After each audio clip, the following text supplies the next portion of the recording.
So you're thinking about moving to Seattle and you want to know what you are getting yourself into. Well, not to fear. Today we have 15 fun, interesting, and a little bit crazy things that you didn't know about Seattle. Now, some of these are trivia and you'll find some interesting ones toward the end, but a lot of this speaks to the culture and the kind of vibe that you'll find in Seattle. So if you want to know what we're really like as local Seattleites, make sure you watch this video.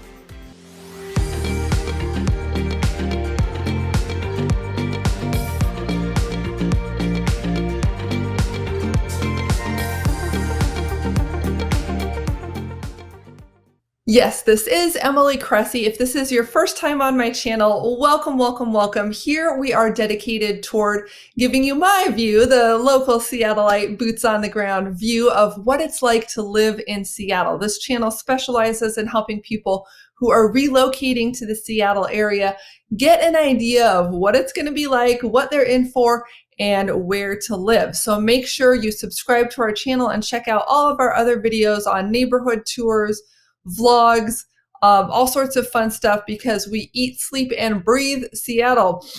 And the air is fresh. The water is pure. Let me tell you, it's a great place to be, but there are some things for you to be aware of. So make sure you don't miss any of our stuff. And if you would be so kind, if you like the video, that's apparently what YouTube loves to see. They want you to have a positive experience here on my channel, like our interaction, and I will try to be moderately entertaining. So dive in and get started with me on these 15 things you gotta know if you're gonna live in Seattle. Number one, the most important thing you need to know about Seattle is that everybody has a dog.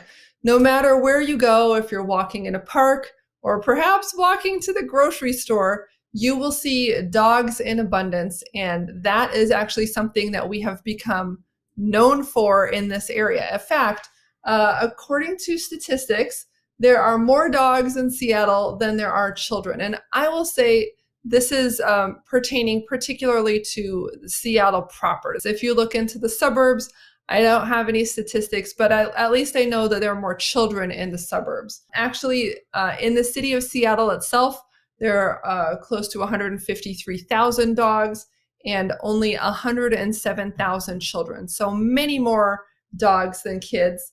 And in fact, Seattle is one of only 3 cities, the other 2 being San Francisco and Washington, D.C., where less than 20% of the population has kids. And it's one of the top 20 cities in America for people who have dogs to visit. Like, it's a dog travel destination with dog-friendly hotels and dog bakeries and dog birthday parties and things like that. A lot of the workplaces have dog-friendly policies too, where you can bring your dog to the office with you, much for the joy of yourself, your dog, and your coworkers. We actually have more cats than dogs. So whether you want to live in the city itself, in an urban environment, or in the suburbs, feel free to have a dog or a cat or a kid if you're so inclined. But if you are in the suburbs, it shouldn't impact you too much. You may find that you don't go into the city that much at all. But the second point I will make here leads into you're not really going to go downtown that much. There's only a few reasons that you will need to go downtown. Number one is if you work there. And certainly it is an employment center. We've got all those high-rise buildings, many of which are sitting semi-vacant right now because so many people are working from home. So the jury is still out on whether the population will return to the area. We've got condo buildings being built that are having a little bit of trouble filling up. I've talked with the sales agents in these buildings, and they say there's the inventory that's listed on the MLS, and then there's the shadow inventory, all of the other units that we've built and haven't sold yet that we're eventually going to be bringing in. So we have empty condos, we have empty office buildings, and really for the life of the city to thrive, it would be great to get those back in. But for the most part, a lot of people are enjoying working from home and have moved out to the suburbs. So we're still trying to recover and amp up that urban life. So if you're not working downtown, the only other 2 reasons that I go downtown are to show guests around. Like if you have out-of-town guests visiting and they want to see the Space Needle or something like that, or for sports events. Our 2 stadiums, you'll see them as you drive up into Seattle from SeaTac Airport. We have a separate stadium for our football team and a separate stadium for our baseball team. And those are in downtown Seattle. We also have our new hockey team, the Kraken, which is awesome. So you may find yourself going into the city to see games. But I would say in any of those situations, going in the day, going in a crowd, those are the types of situations where you're going to be safe. There are going to be a lot of people on the street. You might even go for a show, like at the Fifth Avenue Theater, get an off-Broadway performance. Maybe it's a Broadway show, but not on Broadway. I'm not a theater person, so I don't know the correct terminology, but tell me in the comments. I'm sure I messed it up. Number 3, we are called the Evergreen State. That is Washington State's nickname, and realistically, it's kind of a burn on Eastern Washington where it's dry, flat, and agricultural. They grow wheat over there. Only Western Washington really counts as the Evergreen State, and you can see why when you get here. There are evergreen trees all over the place, and if you find some in your yard, you may not be able to cut them down. I live in Lake Forest Park, which is designated itself as an arbor city, which means they make it extremely hard to cut down trees. You have to get a permit. If you cut it down without permission, you have to pay a fine. And ideally, you're supposed to replace any trees that you do cut down by planting another same size tree in another part of your yard. So if you're relocating here and you find the perfect house and you're just planning to cut down the trees and get yourself some sun, you are now forewarned that that plan might not be as straightforward as you had hoped. Okay, so the next one is we have a lot of names of cities, rivers, and other places that are hard to pronounce. We have a very strong Native American culture that was here pre-settlement, and we've preserved a lot of those names. Even the name, the city of Seattle itself, comes from the Native American tradition, and particularly Chief Sealth is who it's attributed to. But when I see people coming, they sort of look at the map and they tell me, we're thinking about buying a house and then they don't want to say the name because they're afraid they're going to butcher it. But feel free to butcher it. I will be happy to give you an updated version of how to pronounce it if you like. So starting in the north, the people often are wondering about Snohomish. Snohomish is both a county and a river and a city. I guess that's 3 things. It's not a both. But when people say I live in Snohomish, you have to clarify, is that Snohomish County or the town of Snohomish? Typically, if they just live in Snohomish, it's the town. I actually have a list here on my phone of other ones that get people confused. So there's Lake Chelan. That's pretty easy. There's Enumclaw. So that's one to take a look at. Mukilteo. Out on the coast, there's a Mukilteo Lighthouse, a Mukilteo Ferry. This is right by Everett, Washington, to the north of Seattle, and a popular, I would say, upscale place to live, golf courses, water view properties, and that type of thing. On the east side of Bellevue is a very popular and growing city called Issaquah, and Issaquah is due east of Bellevue on the way to the mountains, so it has great access to the out of doors. And as long as you can pronounce it, you can buy a house there. That's the test. They won't let you in otherwise. And on the way over east toward the mountains, you'll probably see Snoqualmie Pass, which is a great skiing destination. That's where I learned to ski.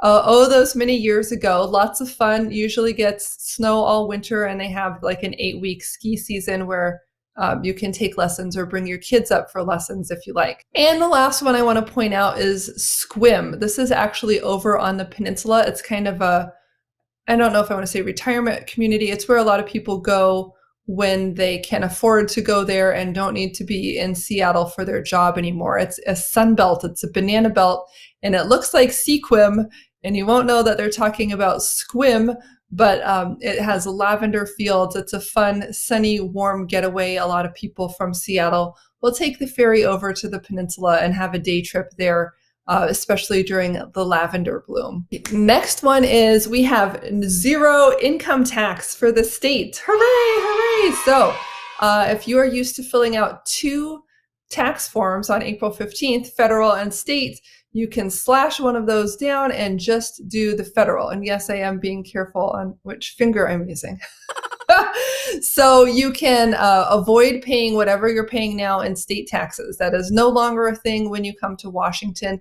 However, just be aware that we do have a state sales tax, and it varies a little bit by city to city, but it's about 10%. So any bills like for restaurant clothing, things that you order online, you will pay a 10% sales tax premium on those items. So my key, the words of wisdom, is to make a lot of money and spend a little money, and then you're going to come out ahead in life as well as in Washington state taxes.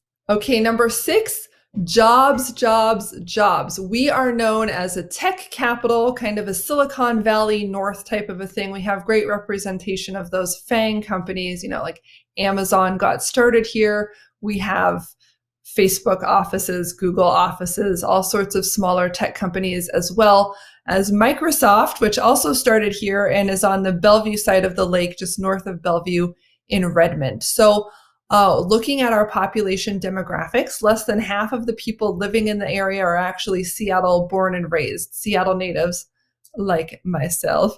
They're primarily coming here for jobs. So half the population is from out of state, and they've come here for excellent jobs. I would say, and about a third are from out of the country entirely. So it brings a very eclectic, mixed, highly educated group of people who are here to work hard at a lot of these tech companies. But we also have, I don't want to just say tech companies, because we have a very diverse economy, which really lends itself well to the strength of the area, property values in the area, which are expensive, a lot of high earners here. So we have Boeing, several Boeing plants in Renton and SeaTac and Everett making airplanes, right? 747s, they're selling them to different company or airlines all over the world.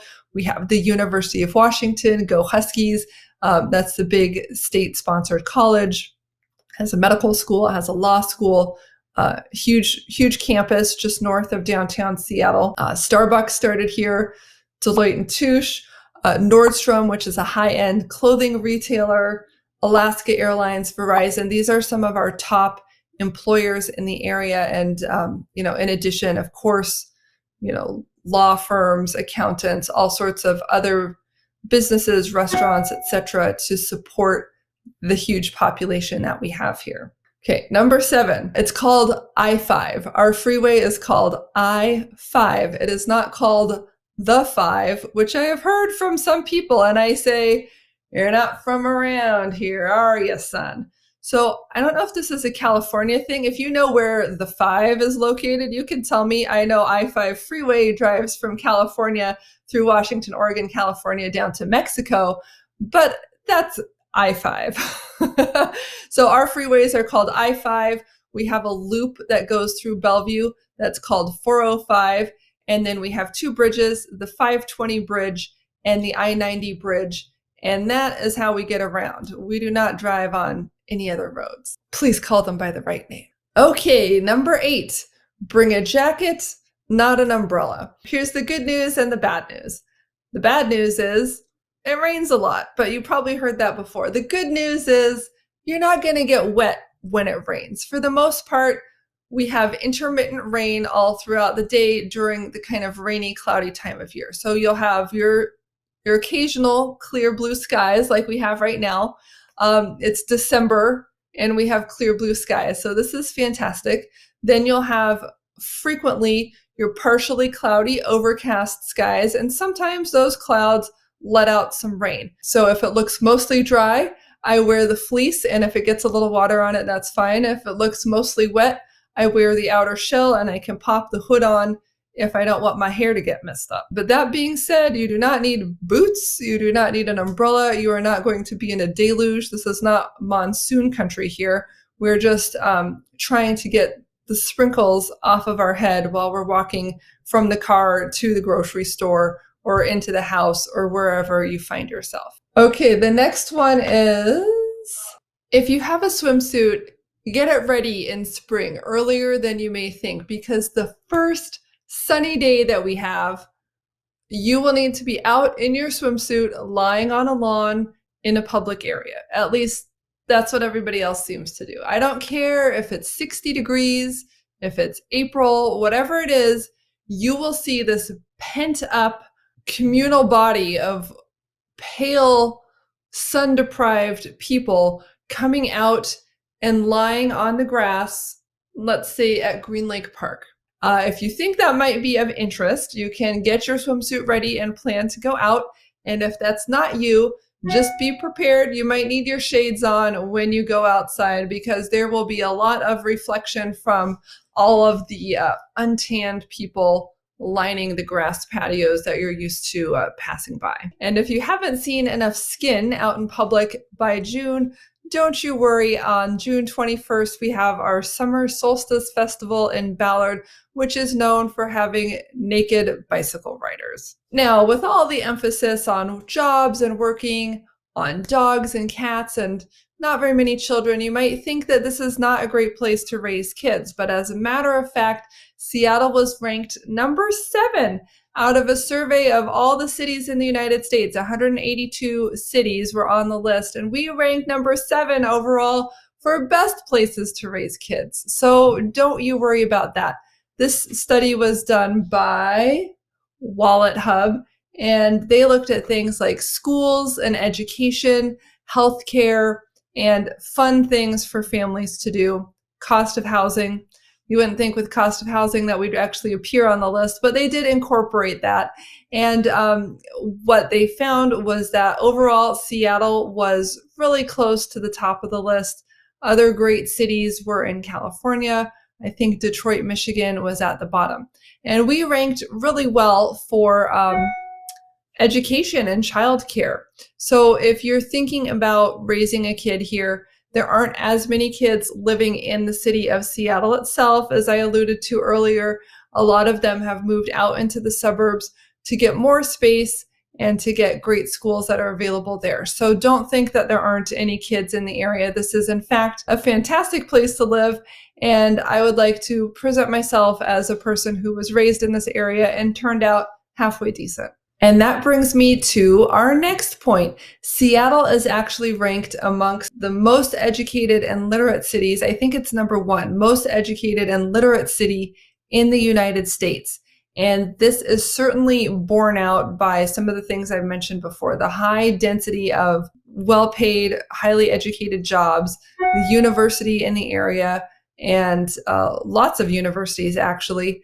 This is an area that people tend to come to because they are upwardly mobile in their careers. So rather than, I don't want to cast aspersions. I have not spent a significant amount of time living in other places, but I could imagine that some people who were less educated would have a harder time traveling and relocating and getting hired out of state or out of the country to do a job. So to the extent that we have this job base, we're bringing in a lot of people, and those people have to meet certain thresholds for education and literacy in order to get here and be successful. Now, the next one might surprise you. Seattle actually buys more sunglasses per capita than any other city in the United States. And if we're known for cloud and rain, why would that be? That's a good question. I have a theory. Now, if you've been hanging around in Seattle, especially in late winter, switching to spring, you'll hear people say something like, "Oh, the sun is out." And you'll be kind of like, "Today ending and why?" Well, of course the sun is out. But my theory, and I've lived here my whole life and observed this the whole time, is that Seattle tends to get kind of like this mole person phenomenon, like a mole that lives underground where it's sort of dark and cloudy, and you get used to a certain amount of dimness in the air or in the sky. So when the clouds break and the sun comes out, especially as the tide is turning in spring, you just kind of like are shocked. You can't deal with it. So you need your sunglasses. But unfortunately, this is not Arizona where you wear your sunglasses every day and you have, places that you keep them and things like that. We have no idea where our sunglasses are. I mostly just wear sunglasses as a headband because it makes my hair look cool, but I rarely wear them because I think it's actually good for my eyes to get sunlight. I'm all about the vitamin D. So who knows why it is? You got to move here and be the judge, but just be prepared to check out the cost of living video. Make sure that you have sunglasses in your budget. Lots of them. I only get the $12 kind. But I get lots of $12 kinds. I only have one pair. Okay, now let's talk about our professional sports teams. The Seahawks fans, go make some noise. We have what is thought to be the noisiest football stadium in, I'm going to say, in the world. I don't know if they have American football stadiums elsewhere, so I'm just going to make it grandiose. The Seahawks stadium was recorded to have noise levels creating enough seismic energy to register as an earthquake on the Richter scale. So if you go to a Seahawks game and they're having a good season, be prepared to bring some ear protection with you. Pretty much all the kids that go there have their own set of like noise canceling kiddie earphones because it is so noisy that it can actually give you hearing damage. So if you would like to go to a football game, just be prepared. If football is not your thing, we actually have a lot of other sports options. The baseball team, the Mariners. We also have an indoor arena for hockey. Check them out if you're a hockey fan. And we also have women's professional basketball, the Seattle Reign, as well as our soccer team. So there are a lot of professional sports in the area. If you like to watch sports, you're going to have a lot of options and someone to cheer for. Seattle loves getting behind its sports teams, especially when they're doing well. Okay, number 14, this is going to help you with your social life when you get here. People will say, oh my gosh, it was so great meeting you. This was so fun. We should do it again sometime. Yes, definitely. We should get together next month. Yes, let's get together. That sounds great. And you might think you've made a new friend and you're going to get together, but you're not going to get together. They're never going to call you. So what you need to do if you want to have a friend and you want to get together is you need to get that on the calendar. You need to get their phone number. You need to get it on the calendar. You need to set a firm date because that fun, warm conversation that I just expressed to you is one you're going to have quite a bit that is never going to result in anything. We have a very passive-aggressive, introverted, sounds good at the time, don't get around to booking it social scene here. So don't take it personally. It's not about you. It's just the way we are. We like the idea of getting together with you. And last but not least, this is a little known fact. Seattle is actually also the UFO capital of the world. And I'm not even going to talk about Bigfoot this time like I did in my last trivia mix video.